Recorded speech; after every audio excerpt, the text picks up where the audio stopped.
தேவன் தைரியம் உள்ளவர்களின் தேவன். எப்ப தேவன் உன் கண்ணுக்கு தெரிவார் தெரியுமா? நீ வாழ்க்கையில துணிச்சலா தைரியமா சில முடிவுகளை எடுக்கும் பொழுதுதான் கர்த்தர் முன்னாடி தோணும். கிருபாசன தந்தையில நெருங்கி சேருகிற தைரியம் எதனாலே உண்டானது என்றால், தேவன் அன்பானவர் என்பதை சிங்காசனத்தை விட்டு இறங்கி சிலுவைக்கு வந்து மரித்து, மகனே நீ கிட்ட வா, நான் உன் மேல அவ்வளவு அன்பா இருக்கிறேன் அப்படின்னு ஆண்டவர் அந்த வழியை திறந்து காண்பித்ததுனால அவருக்கு என்ன கெப்பாசிட்டி இருக்கு, உன்னை கொண்டு அவரால் என்ன செய்ய முடியும் அப்படின்றத வச்சுதான் தேவன் உன்னை பார்க்கிறாரு. வாயின் வார்த்தைகளும் வளமான வாழ்வும் என்கிறதான தலைப்பின் கீழாக செய்திகளை தியானித்துக் கொண்டு வருகிறோம். பரிசுத்த வேதாகமும் சில காரியங்களை ரொம்ப தெளிவா சொல்லுது. அதை நாம புரிந்து கொண்டு நம்ம வாழ்க்கையில அபியாசப்படுத்தும் பொழுது நம்முடைய வாழ்க்கை நிச்சயமாகவே மாறும். நாம் இந்த நிலையில இருக்க போறதில்லை. கட்டாயமாக கர்த்தர் நம்முடைய வாழ்க்கையை ஆசீர்வதிக்க அவர் விருப்பமுள்ள தேவனாய் இருக்கிறார் என்பதில் நமக்கு சந்தேகம் இல்லை. அதுல ஒன்று, நாம பேசக்கூடிய வார்த்தைக்கும் நம்முடைய வாழ்க்கைக்கும் நெருங்கிய தொடர்பு இருக்கிறது என்று பரிசுத்த வேதம் சொல்லுகிறது. அதைத்தான் நாம கடந்த வாரங்கள்ல பார்த்து கொண்டிருக்கிறோம். அதுக்கு ஆதாரமாக நாம் ஒரு வசனத்தை எடுத்துக் கொண்டிருக்கிறோம். 1 பேதுரு 3ஆம் அதிகாரம் 10வது வசனத்தை, 10, 11வது வசனங்களை வாசிக்க வேண்டாம். அதுல ஒரு மனிதன் தன்னுடைய வாழ்க்கையில அவன் ஜீவனை விரும்புவான் என்றால், அவன் நல்ல நாட்களை காண வேண்டும் என்று அவன் விரும்புவான் என்றால், அப்படின்னு ரொம்ப அழகா போட்டிருக்கு. நல்ல நாட்களை காண வேண்டும் என்ற விருப்பம் அவனுக்கு இருந்தால், அதாவது இப்ப அவன் வாழ்க்கையில நல்ல நாட்கள் இல்லாம இருக்கலாம். அதாவது நம்ம பாஷையில சொல்றோம் பாருங்க, இது இப்போ இந்த காலம் உனக்கு போராத காலமா இருக்கலாம், போராட்ட காலமா இருக்கலாம். இந்த காலத்துல நீ ரொம்ப கஷ்டப்பட்டு இருக்கலாம், பலவிதமான பிரச்சனைகள்னால, வியாதியோட, கடன் பாரங்களோட, குடும்பத்துல சமாதானம் இல்லாம, என்னமோ ஒவ்வொருத்தருக்கும் ஒவ்வொரு விதமான சூழ்நிலை, ஏதோ ஒரு பிரச்சனை. ஜான் ஏர்னா முழம் சறுக்கிற மாதிரி ஒண்ணு போனா ஒண்ணு ஏதோ ஒரு பிரச்சனை இன்னைக்கு ஒருவேளை நீங்க ஃபேஸ் பண்ணிட்டு இருக்கலாம். ஆனா பரிசுத்த வேதம் சொல்லுகிறது, காண விரும்பினால், காண விரும்பினால், எல்லாரும் சொல்லுங்க, காண விரும்பினால். பிரைஸ் காட், ஹல்லேலூயா. அந்த வார்த்தை எவ்வளவு நல்லா இருக்குல்ல. உனக்கு அந்த ஆசை இருந்தா, நல்ல நாட்களை பார்க்க வேண்டும் என்கிற விருப்பம் உனக்கு இருந்தால், ஆண்டவர் உடனே சொல்றாரு, அடுத்த வரியில அதுக்கு பதில் சொல்றாரு, உன் நாவை பொல்லாப்புக்கு விளக்கு, வார்த்தையை கொஞ்சம் டியூன் பண்ணுன்னு சொல்றாரு, உன் பேச்சை கொஞ்சம் மாத்துன்னு சொல்றாரு. ரொம்ப அற்புதமா இருக்கு அந்த வார்த்தை. நல்ல நாட்களை பார்க்க வேண்டும் என்கிற விருப்பமா? அப்படியானால் உடனடியாக செய்ய வேண்டிய ஒரு வேலை, உன்னுடைய நாவுக்கு சில காரியங்களை கட்டளை கொடு என்று ஆண்டவர் சொல்றார். ஆகவே தான் அந்த வசனத்தை ஆதாரமா வச்சுதான் நம்ம பார்த்துக்கிட்டு இருக்கிறோம். இன்று இது கடந்த நாட்கள் எல்லாம் நம்ம என்ன பார்த்தோம்னா, ஏன் அப்படி சொல்றாரு? நம்முடைய வார்த்தைக்கு வல்லமை இருக்கிறது.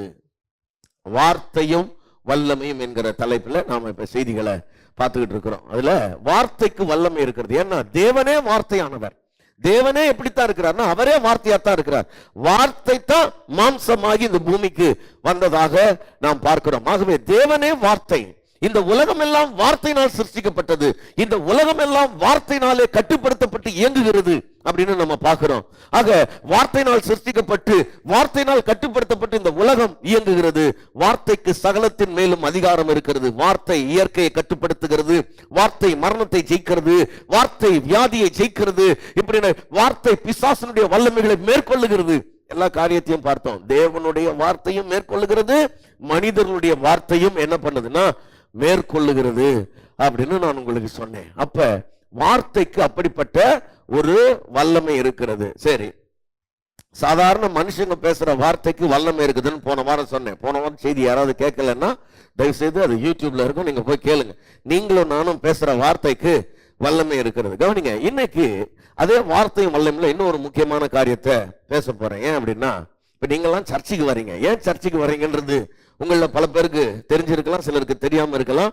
என்னன்னா, நாம என்ன நினைக்கிறோம்னா, சர்ச்சுக்கு வந்தா நம்ம கஷ்டத்தெல்லாம் எடுத்துன்னு அங்க கொட்டிட்டு வந்துடலாம் அப்படின்னு நாம நினைச்சுன்னு இருக்கிறோம். இங்க கொட்டிட்டு வர்றதுக்கு இங்க யாரோ நம்ம என்ன, நான் பெரிய பெரிய பையா வச்சுன்னுக்கிறேன் வந்து கொட்டிட்டு போங்கன்னு, அப்படி கிடையாது. ஆண்டவர் சமூகத்துல உங்களுடைய பாரங்களை இறக்கி வைக்க நினைக்கிறது தப்பு கிடையாது. சில நேரங்கள்ல நம்ம ஆட்கள் நினைக்கிற மாதிரி இந்த பாஸ்ட் ஏதாவது கோயிலுக்கு போனா சில சில பிற மதங்களுக்கு போனா அங்க இருக்கிற அவங்க ஏதாவது மயில் தொகை வச்சு மந்திரிச்சோ இதெல்லாம் பூஜா கிஜா வைக்கிற மாதிரி இந்த பாஸ்ட் ஏதாவது என்ன பூசி விட்டாருன்னா நமக்கு எல்லா பிரச்சனையும் சரியாயிடும்னு நினைச்சிட்டு வந்தீங்கன்னா அதுவும் இங்க நடக்காது. இங்க என்ன பண்ணுவோம் சபையில அப்படின்னா, சபையில எங்க பிரசங்கம் பண்ணுவோம். ஆனா பரிசுத்த வேதம் ரொம்ப அழகா யாக்கோபு 3ஆம் அதிகாரத்துல நாவை பற்றி நிறைய காரியங்களை போதிக்குது. நாம நிறைய அதுல இருந்து பார்க்க போறோம். ஆனா அதுல வசனம் தொடங்கும் பொழுது எப்படி துவங்குகிறது என்றால், வசனம் யாக்கோபு 3:1 நீங்க வாசிச்சு பாருங்களேன். யாக்கோபு 3:1, என் சகோதரரே அதிக ஆக்கினையை அடைவோம்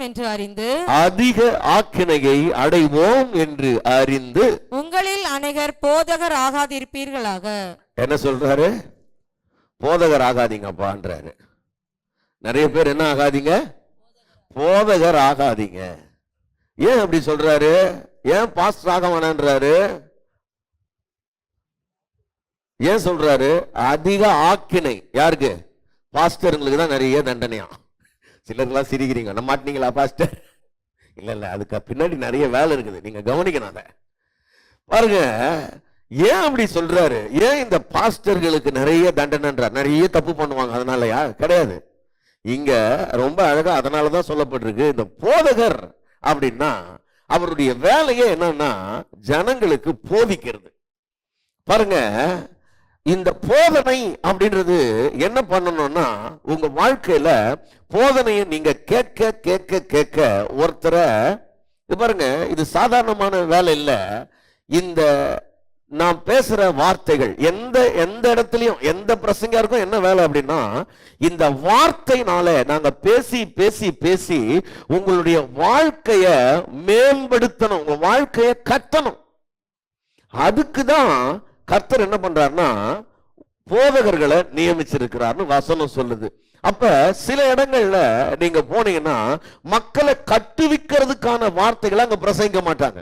அவங்க வாழ்க்கை மேம்படுறதுக்கு, அவங்களை கட்டுறதுக்கு, அவங்களை ஆவிக்குரிய வாழ்க்கையில வளர்க்கறதுக்கு, அவங்களை இந்த பூமியில எல்லா பிரச்சனைகளையும் எதிர்கொள்ளக்கூடிய திராணி உள்ளவர்களா மாற்றுவதற்கு அவங்க எதையும் என்ன பண்ண மாட்டாங்கன்னா பேச மாட்டாங்க. அவங்க பேசுறதெல்லாம் அது ஒரு பேட்டர்னா இருக்கும். சிலர்லாம் பேசி பேசி இடிச்சிடுவான், பேசி பேசி இடிச்சு தள்ளி தரமட்டமாக்குற பிரசங்கங்கள் தான் நிறைய இருக்குது. அவன் கொஞ்சமாவது தைரியமா இருந்திருப்பான், இங்க வந்த உடனே அவனை உனக்கு கொஞ்சம் சூனியம் இருக்குது, உன் வீட்டு பின்னாடி 2 குட்டி சத்தம் முலாவுது, அங்க கிணத்து பக்கத்துல தோண்டி தகுடு வச்சுட்டாங்க, இப்படி எதையாவது சொல்லி அவனை பயமுறுத்தி அவனை இன்னும் கொஞ்சம் திராணியற்றவனா மாத்துற மாதிரி சில ஆட்கள் செஞ்சுக்கிட்டு இருப்பாங்க. ஆனா வேதம் ரொம்ப அழகா சொல்லுது, தேவன் ஏன் ஒரு பிரசங்கியாருக்கு கிருபைகளையும் வரங்களையும் அபிஷேகத்தையும் ஏன் கொடுக்கிறாரா? எதுக்காக? ஒரு ஊழியக்காரனுக்கு அப்படிப்பட்ட ஒரு கிருபை. ஒரு பிரசங்கியாருக்கு மட்டும் எப்படி? பாருங்க, சாதாரணமா சில நேரத்துல நீங்க கூட பைபிள் படிக்கலாம். பைபிள் படிக்கும் போது சிலருக்கு புரியாதத புரிய வைக்கிறதுக்கு கர்த்தர் என்ன பண்றாருன்னா பிரசங்கியார்களை வச்சிருக்கிறாரு. பிரைஸ் காட், ஆமென்.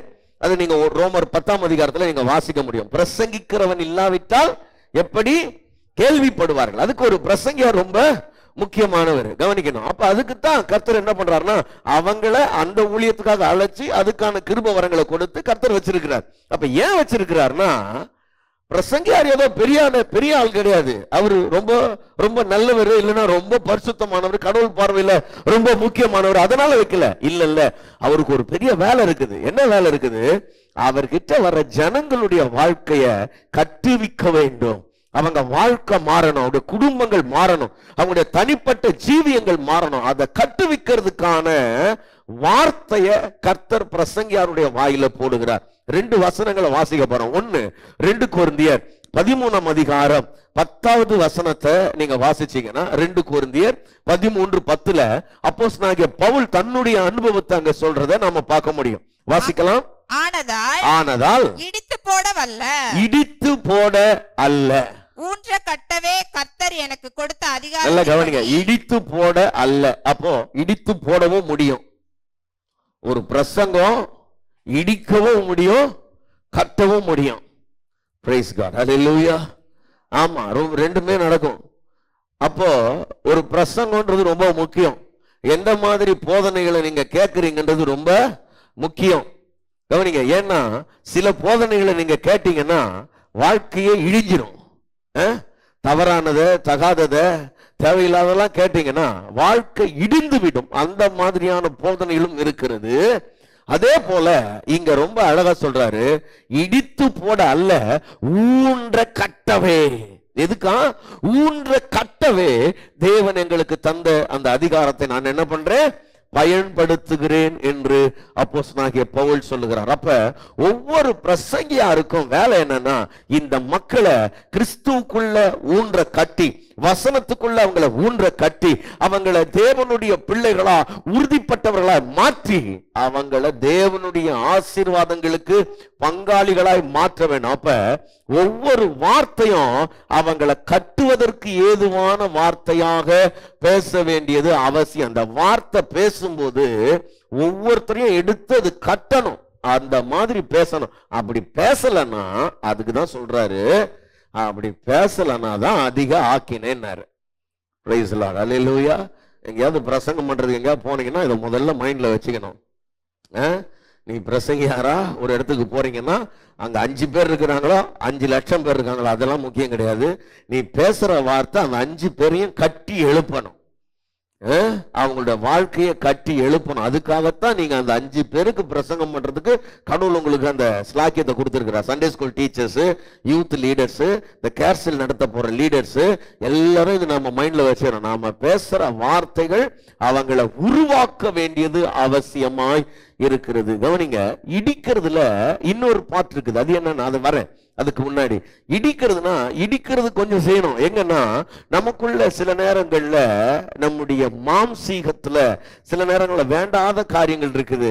அதை நாம என்ன பண்ணணும்? நமக்குள்ள இருக்கிற அறியாமைகளை, நமக்குள்ள இருக்கிற வேண்டாத காரியங்களை இடிக்க வேண்டிய பொறுப்பும் இருக்கிறது. ஆனா அது ரொம்ப கவனமா செய்யணும். அப்ப யார் ஒருவர் தன்னுடைய நாவை ஊன்ற கட்டுவதற்கு பயன்படுத்தாமல் வெறுமனே இடிப்பதற்கு மாத்திரமே பயன்படுத்துகிறார்களோ அவர்களுக்கு அதிக ஆக்கினை என்று அந்த வசனம் சொல்லுகிறது. பிரைஸ் தி லார்ட், அல்லேலூயா. ஆமா, உங்க பிரசங்கத்தை கேட்டா முடவனா வந்தா கூட எழுந்து நிக்கணும். அப்பா பரவாயில்லப்பா, இந்த வார்த்தையை கேட்ட உடனே கொஞ்சம் நிக்கிறதுக்கு தெம்பு கிடைச்சது, மனசுல கொஞ்சம் தைரியம் வந்திருக்குதுன்னு சொல்லணும். உங்க வார்த்தையை கேட்டவொடனே தள்ளாடி வர தபால்னு விழுந்துடக்கூடாது, முடிஞ்சது கதை அப்படின்ற மாதிரி ஆயிடக்கூடாது. அது ரொம்ப கவனம். அதனாலதான் இந்த போதகர்களுக்கு இப்படி ஒரு வார்த்தையை சொல்றாரு. அப்ப நல்லா கவனிங்க, பேசுற வார்த்தையில அப்படி ஒரு வல்லமை இருக்கிறது. ஒரு வசனம் பவுல் சொல்லிட்டார் இல்லையா? இன்னொரு வார்த்தை எரேமியாவுக்கு போலாம். எரேமியா 1ஆம் அதிகாரம் 9-10 வசனத்தை நம்ம வாசிக்கலாம். கர்த்தர் தமது கரத்தை நீட்டி, கர்த்தர் தமது கரத்தை நீட்டி என் வாயை தொட்டு, என் வாயை தொட்டு, இதோ என் வார்த்தைகளை உன் வாயிலே வைக்கிறேன், என் வார்த்தைகளை உன் வாயிலே வைக்கிறேன். பார், பார். பிடுங்கவும். நல்லா கவனிங்க, பார். மறுபடியும் பார். எல்லாரும் சொல்லுங்க, பார். அங்க சங்கீத பகுதியில் சொன்னல, இதோ, அந்த மாதிரி இதுவும் பார். எல்லாரும் சொல்லுங்க, பார். என்னத்த பார்? என்னத்த பார்? பாருன்னா என்ன தப்பார்? பைபிளை பார், அந்த வசனத்தை பார், அதுல என்ன சொல்லி இருக்குதுன்னு பார். அதான் அங்க பார். நீங்க பாருன்னு என்ன பாக்குறீங்க பாருங்க, அது கிடையாது. என்ன பாக்குறதுக்கு சொல்லல, அது பைபிளை பாரு, அந்த வசனத்தை பாரு, அதுக்குள்ள என்ன எழுதி இருக்குதுன்னு பாரு. அதுக்குள்ள என்ன எழுதி இருக்குது பாருங்க. உன் நாவுக்கு ஒரு அதிகாரம் கொடுக்கப்பட்டிருக்கிறது, அதை பாருன்றாரு. வாசிங்க இப்ப. பிடுங்கவும், பிடுங்கவும், இடிக்கவும், இடிக்கவும், அழிக்கவும், அழிக்கவும், கவிழ்க்கவும், கவிழ்க்கவும், கட்டவும், கட்டவும், நாட்டவும், நாட்டவும், உன்னை நான் இன்றைய தினம் ஜாதிகளின் மேலும், ஜாதிகளின் மேலும், ராஜ்யங்களின் மேலும் ஏற்படுத்தினேன் என்று கர்த்தர் என்னுடனே சொன்னார். கவனிங்க, எரேமியா என்கிறதான ஒரு தீர்க்கதரிசிய ஆண்டவர் அந்த ஊழியத்துக்கு அனுப்பும் போது ஆண்டவர் சொல்றாரு, கவனிங்க, அவர் சொல்றாரு, என் வார்த்தைகளை உன் வாயில வைக்கிறேன், என் வார்த்தைகளை நான் உன்னுடைய நாவல கொடுக்கிறேன், நீ உன்னுடைய நாவை பயன்படுத்தி என்னெல்லாம் பண்ண முடியும். கவனிங்க, அங்க சொல்றாரு, இடிக்க, பிடுங்க, இடிக்க, அழிக்க, கவிழ்க்க. எப்படி போட்டிருக்குது பாத்தீங்களா? பிடுங்க, இடிக்க, அவிழ்க்க, கவிழ்க்க. பிறகு கட்டவும், நாட்டவும். இந்த கட்டுறது நாட்டுறதுன்றது கடைசியா வருது. 2. பிடுங்க, இடிக்க, அழிக்க, கவிழ்க்க. இது 4 முன்னாடி வருது. இது என்னன்னா, இது இது பாருங்க, இது ரொம்ப முக்கியமானது. இது என்ன, எரேமியாவுக்கு அதை சொல்லும்போது நாம கொஞ்சம் கவனிக்கணும். அப்போ ஆண்டவர் இடிக்கிறதுக்கும் அதிகாரம் கொடுத்துருக்கிறாரு அப்படின்னு நினைச்ச கூடாது. இந்த இடிக்கிறதுக்கு ஏன் எரேமியாவுக்கு சொன்னார் அப்படின்னா, அந்த நாட்கள்ல இருந்த யூதர்கள் வேத வசனங்களை தப்பா புரிந்து கொண்டு அவங்க மனசுல தேவனை பற்றியும் தேவனுடைய வசனங்களை பற்றியும் இந்த வசனம் சொல்லுகிற நியமங்களை பற்றியும் நிறைய தவறான புரிதல்களோட அவங்க செய்கிற விக்கிரக ஆராதனைகள் எல்லாம் கடவுளுக்கு செலுத்துகிற பலிகள் என்று நினைச்சுக்கிட்டு இருந்தாங்க. நிறைய தப்பான ஒரு மைண்ட் செட் இருந்தது. அவங்க உள்ளத்துக்குள்ள நிறைய தவறான அரண்கள் இருந்தது. பெரிய பெரிய பில்டிங் தப்பா கட்டி வச்சிருக்கிறான் எண்ணங்களை. இப்ப அதை இடிக்கணும், தவறான எண்ணங்களை இடிக்கணும். விக்கிரக ஆராதனை பற்றிய அவருடைய புரிதல்களை, தேவனை பற்றிய அவருடைய தவறான புரிதல்களை, வசனத்தை பற்றிய கிறிஸ்தவ வாழ்க்கை பற்றிய அவருடைய தவறான புரிதல்களை இடிக்க பிடுங்க. அதை இடிச்சு, இப்போ பழைய பில்டிங் அடிச்சுட்டு புதுசு கட்ட சொல்றாரு. அப்ப பழைய எண்ணங்களை இடிக்கவும் அதே நேரத்தில் தேவனுடைய திட்டத்தை, தேவனுடைய தரிசனத்தை அவர்களுக்குள்ள நாட்டவும். கவனிங்க, அன்றைக்கு உங்களுக்கு சிலருக்கு பைபிள் தெரியும், பைபிள் தெரியாத சிலருக்கு கொஞ்சம் வேகமாக சொல்லிடுறேன். அன்னைக்கு இருந்த யூத மக்கள் என்ன நினச்சிக்கிட்டு இருக்கிறாங்க அப்படின்னா, இவங்க ராஜா, அவங்களுக்கு ஒரு ராஜா இருக்கிறாரு, அந்த ராஜா தங்களை காப்பாற்றுவார், எங்களை யாரும் சிறையிருப்புக்கு என்ன பண்ண மாட்டாங்க, பிடிச்சிக்கிட்டு போக மாட்டாங்க, நாங்கள் இந்த தேசத்தில் சுகமாக இருப்போம் அப்படின்றது அவங்களுடைய நம்பிக்கையாக இருக்குது. ஆனால் கர்த்தருடைய திட்டம் உண்மையாகவே அங்கே என்னவா இருக்குன்னா, இந்த ஜனங்க பாபிலோனுக்கு சிறையிருப்புக்கு போனோம், அங்கே போய் இவங்க 70 வருஷம் இருக்கணும். 70 வருஷம் கர்த்தர் இவங்களை அங்கே என்ன பண்ண போறாரு, ஆசீர்வாதமாக வைக்க போறாரு. பிறகு திரும்பவும் இவங்களை இங்கே கொண்டு வரணுன்றது தேவனுடைய பூர்ணமான திட்டம்.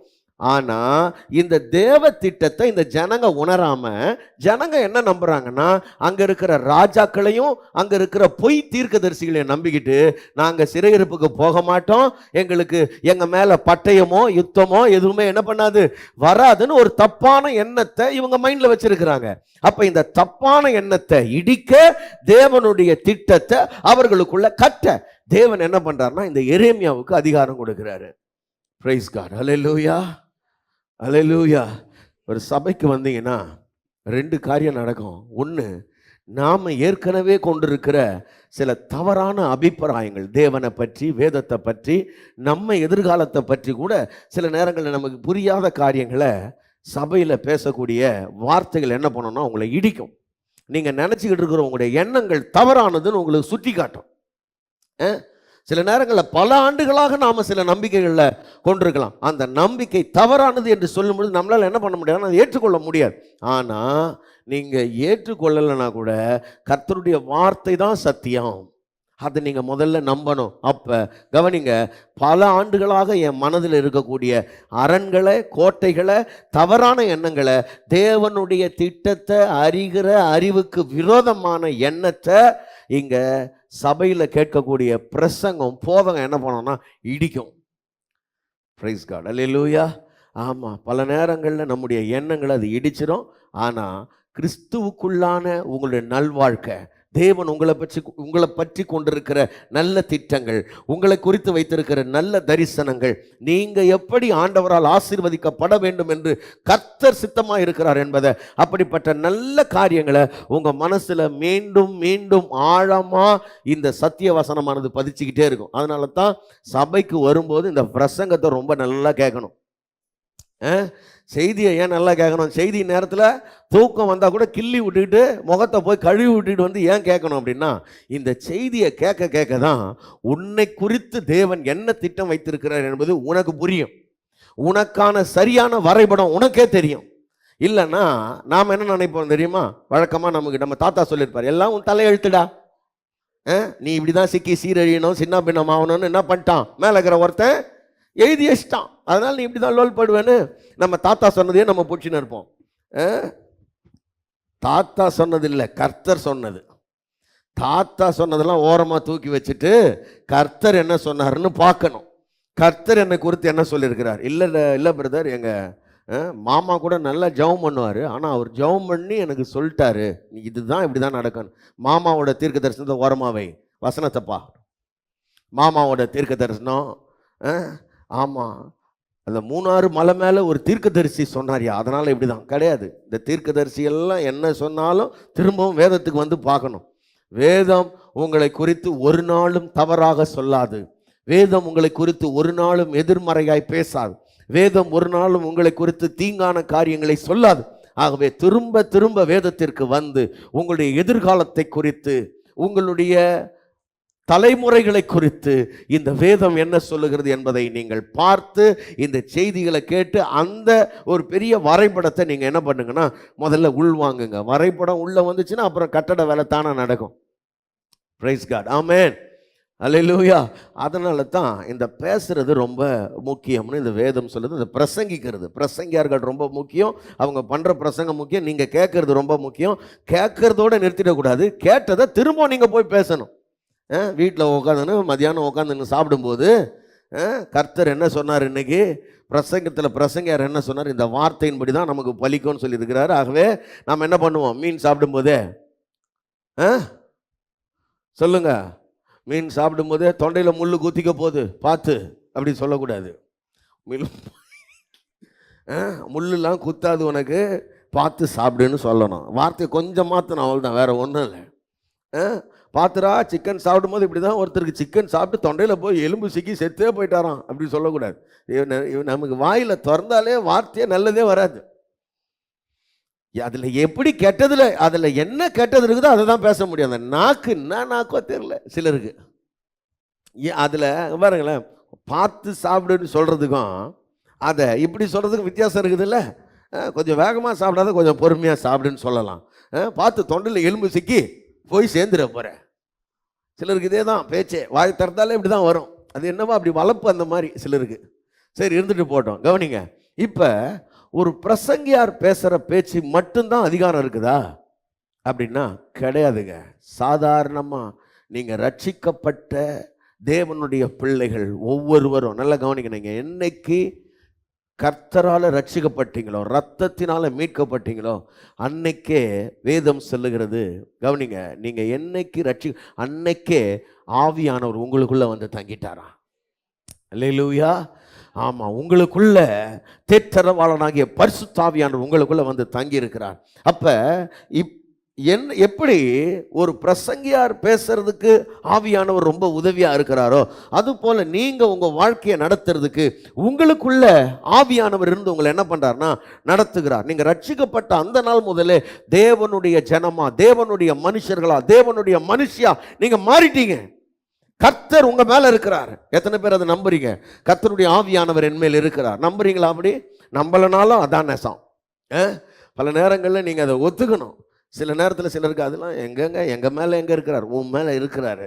உனக்கு அது தெரியவே இல்லைன்னா நான் என்ன பண்ணுறது? ஆவியானவர் நம்ம மேலே இருக்கிறார். நான் பேசுறது பலிக்கும். நீங்கள் நல்லா ஞாபகம் வச்சுங்க. நான் இன்னைக்கு போதிக்கிற போதனை கிடையாது.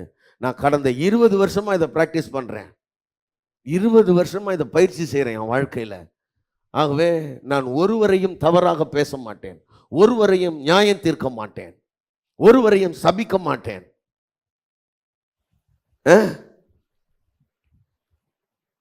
கர்த்தருக்கு ஸ்தோத்திரம். காரணம் என்னன்னா, இதெல்லாம் ஆண்டவர் கற்றுக் கொடுத்ததுனால அதை பயிற்சி செய்து கொண்டிருக்கிறேன். நீங்களும் அதை பயிற்சி செய்யுங்க. சில நேரங்களில் பிள்ளைகளை பார்த்து சிலர் வரேன் பின்னாடி சிலர் பேசுறதெல்லாம் ரொம்ப தப்பாக பேசுவாங்க. ஆனால் அதுக்கப்புறம் அதை வருந்துவாங்க. பேசக்கூடாது. காரணம் என்னன்னா, ஆவியானவர் நம்ம மேலே இருக்கிறார்.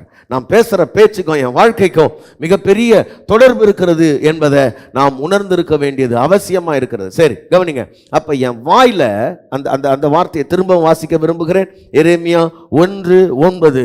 கர்த்தர் என் வாயில் வார்த்தையை வைக்கிறேன். அந்த வார்த்தைக்குள்ள என்ன இருக்குன்னா அதிகாரம் இருக்கிறது, என்ன பவர் இருக்குது. அதனால தான் அந்த வார்த்தை போகும் பொழுது அது அவர்களை ஒன்று இடிக்க செய்கிறது அல்லது அவர்களை கட்டுவிக்கிறது. நீங்க வாசிங்க பார்க்கலாம். 9வது வசனம். கர்த்தர் தமது கரத்தை நீட்டி, கர்த்தர் தமது கரத்தை நீட்டி என் வாயை தொட்டு, என் வாயை தொட்டு, இதோ என் வார்த்தைகளை உன் வாயிலே வைக்கிறேன். என் வார்த்தைகளை உன் வாயிலே வைக்கிறேன். நல்லா கவனிங்க, நீ பேசுகிற வார்த்தைகள் உன் வார்த்தைகள் அல்ல, அவைகள் என் வார்த்தைகள். நல்லா கவனிக்கணும். அதை குறித்து இன்னும் வருகிற வாரங்களில் பேச போறேன். நாம பேசுறது நம்ம வார்த்தைகளா பேசுறோமா அல்லது தேவனுடைய வார்த்தைகளை நாம பேசுகிறோமா என்பது மிகவும் முக்கியம். ஏனென்றால் ஒரு தேவ மனுஷன் அல்லது ஒரு தேவ மனுஷி தேவ வார்த்தைகளை மாத்திரம் தான் பேச வேண்டும். நாம் சுயமாய் பேச கூடாது. நாம் சுயமாய் பேசக்கூடாதுன்னா எனக்கு தோன்றதெல்லாம் பேசக்கூடாது, நான் நினைச்சதெல்லாம் பேசக்கூடாது. பாருங்க, சர்ச்சில் சில நேரத்தில் சில பசங்க விளையாடினே இருப்பாங்க. சில ஆட்கள் பார்த்த உடனே சொல்லுவாங்க, இது எங்க, இதெல்லாம் பார்த்தா இது எங்க ஒரு பெரிய அராஜகம் புடிச்சதா வரும் பொழுது, அடங்காப்புடாரியா வரும் பொழுதுன்றாங்க டக்குன்னு. வாய் சும்மா அப்படி அது பேச்சுவாக்கில் வந்துடுது. ஆனா ஒரு தேவ மனுஷன் என்ன சொல்லணும், இந்த பையனை ஆண்டவர் எப்படிதான் பயன்படுத்த போறாருன்னு தெரியல, வேற லெவல்ல பயன்படுத்துவார் போல இருக்குது இவன் பண்ற சேட்டைக்கு, அப்படி சொல்லணும். சாதாரணமான சேட்டைக்காரன் இல்லை, இவன் பெரிய சேட்டைக்காரனா இருப்பான் போல இருக்குது அப்படின்னு தான் தோணணும். ஏன்னா உங்க வார்த்தை அவ்வளோ முக்கியமானது. கவனிங்க, 2 வசனங்களை வாசிங்க. ஏன்னா நீங்க வாசிக்கும் பொழுது உங்களுக்கு தெரிஞ்சிடணும். ஆண்டவருக்கு பாருங்களேன், பரலோகத்தின் தெய்வம் பரலோகத்திலிருந்து இந்த பூமிக்கு இறங்கி வர்றாரு. இங்க இறங்கி வந்தவர் அவர் சொல்றாரு, நான் சொந்தமா ஒரு வார்த்தை கூட பேசலன்றார். நான் ஒரு வார்த்தை கூட சுயமா பேசல. வாய் இருக்குதுன்றதுக்காக பேசக்கூடாது, வார்த்தை இருந்தாதான் பேசணும். புரியுதா? வாய் இருக்குதுன்றதுக்காக பேசக்கூடாது, வார்த்தை இருந்தா தான் பேசணும். பாருங்க, உங்கள சிலருக்கு நான் எப்படி பேசுவேன்னு தெரியும். சில ஆட்கள் என்கிட்ட இந்த ஃபோன்லலாம் பேசினாங்கன்னு வைங்களேன், ரொம்ப நேரம் அவங்க பேசுவாங்க, நான் கேட்பேன். நீங்க ஏதாவது சொல்ல விரும்புறீங்களா? இல்லை, எனக்கு சொல்றதுக்கு எதுவுமே இல்லை. ஆச்சரியப்படுவாங்க, நீங்க எதுவுமே பேச மாட்டீங்களா? இல்லை, பேசுறதுக்கு இல்லை. என்ன பேசுறதுக்கு இல்லைன்றீங்களா? இல்லை, அங்கே சொல்றதுக்கு எதுவுமே இல்லை, அதனால பேசுறதுக்கு இல்லை. ஆனால் நான் புல்பிட்டில் வந்தால் நிறுத்த முடியுதா என்னால்? நிறுத்துன்னு நீங்கள் பிரேக் போட்டாலும் நிற்காம போயின்னு இருக்குது இல்லை. ஏன்னா எனக்கு இங்கே பேசுறதுக்கு நிறைய இருக்குது, ஆனால் அங்கே பேசுறதுக்கு இல்லை. பேசுறதுக்கு இல்லாதப்போ பேசாமல் அமைதியாக இருக்கிறது ரொம்ப நல்லது. பேசுறதுக்கு இருக்கிறப்போ நீங்கள் இங்கே 1 மணி நேரம் தான் பார்க்குறீங்க, 5 மணி நேரம் 6 மணி நேரம்லாம் நான் என்ன கட்டுப்படுத்த முடியாத காட்டாற்று வெள்ளமாக பேசினே இருப்பேன் நான். ஏன்னா என்கிட்ட அவ்வளோ இருக்குது. பேசுறதுக்கு இருந்தால் தான் பேசணும், பேசுறதுக்கு இல்லைன்னா அமைதியாக இருக்கணும். பிரைஸ் காட், அல்லேலூயா. பக்கத்தில் கைப்பிடி சொல்லுங்க, வாய் இருக்குதுன்னு பேசாத, வார்த்தை இருந்தால் தான் பேசணும். சிலர் வாய் இருக்குதுன்னு பேசுறாங்க, அதான் பிரச்சனை. வாய் இருக்குதுன்னு பேசக்கூடாது, பேசுவதற்கு வார்த்தை இருந்தால் பேசு, இல்லாவிட்டால் பேசாத. விளங்குதா உங்களுக்கு? ஒரு 2 வசனத்தை படிங்க வேகமா. கொஞ்சம் நிதானமா போலாம் தானே? இன்னைக்கு கொஞ்சம் 2-3 விஷயம் நிறைய இருக்குது, பார்த்துட்டு போலாம். இன்னைக்கு கஞ்சியை பொறுமையா செய்யட்டும், பிரச்சனை இல்லை, படிப்போம் வாங்க. யோவான் 8ஆம் அதிகாரம் 28வது வசனம், யோவான் 12ஆம் அதிகாரம் 50வது வசனம். வேகமா படிங்க பார்க்கலாம்.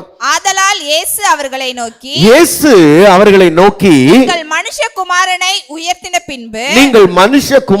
உயர்த்தின பின்பு நானே அவர் என்றும் நான் என் சுயமாய் ஒன்றும் செய்யாமல், நல்ல கவனிங்க, அந்த வார்த்தையை கவனிங்க, நான் என் சுயமாய் ஒன்றும் செய்யாமல் என் பிதா எனக்கு போதித்தபடியே இவைகளை சொன்னேன் என்று என் பிதா எனக்கு போதித்தபடியே இவைகளை என்ன பண்ண சொன்னேன். என் பிதா இவைகளை எனக்கு சொல்ல சொன்னாரு, அதனால நான் சொன்னேன். என் சுயமா இதை நான் செய்யல, என் சுயமா இதை நான் சொல்லல, நான் என் சொந்தமா பேசல. இன்னொரு வார்த்தை 12ஆம் அதிகாரம் 50வது வசனத்துக்கு போங்க பார்க்கலாம். அவருடைய கட்டளை நித்திய ஜீவனாய் இருக்கிறதென்று அறிவேன், ஆகையால் நான் பேசுகிறவைகளை பிதா எனக்கு சொன்னபடியே பேசுகிறேன் என்றார். நான் பேசுகிறவைகளை பிதா எனக்கு சொன்னபடியே நான் என்ன பண்றேன்? பேசுகிறேன். பிரைஸ் காட், அல்லேலூயா. ஆமா, பிதா எனக்கு சொன்னாரு, ஆகவே நான் பேசுகிறேன். எனக்கு அவர் சொல்லிய வார்த்தை இருந்ததுனால நான் பேசுறேன். என் சுயமா நான் என்ன பண்ணல, பேசல. நான் பேசுகிறவைகளை பிதா எனக்கு சொன்னபடி பேசுகிறேன். நல்லா கவனிக்கணும். நீங்க வீட்டுல பேசுறீங்கல்ல, சாதாரணமா நீங்க பேசும்போது தேவன் என்ன சொல்லி இருக்கிறாரோ அதைத்தான் பேசுறீங்களா, இல்லைன்னா வாய் இருக்குதுன்னு பாருங்க. நம்ம வீட்டுல இந்த குழந்தைங்களுக்கு பேசுறதுக்கு சொல்லி கொடுக்கும் போது கூட எடுத்த உடனே குழந்தைங்க கொன்னு சொல்லுமா, மாமா பார் கொன்னு சொல்லு. எடுத்த உடனே அவனை கொலைக்காரனா மாத்துறது தான் நம்ம முயற்சியை. அவனுக்கு ஏதாவது நல்லதா 4 வார்த்தை சொல்லி கொடுப்போம். ஸ்தோத்திரம் சொல்லு, அல்லேலூயா சொல்லு. எங்களை தொடர்பு கொள்ள வேண்டிய தொலைபேசி எண்கள் 922831606662 9840672355. எங்களை தொடர்பு கொள்ள வேண்டிய முகவரி அகாபே சபை, எண் 189, EH ரோட், கொருக்குப்பேட்டை, சென்னை 6,21,000.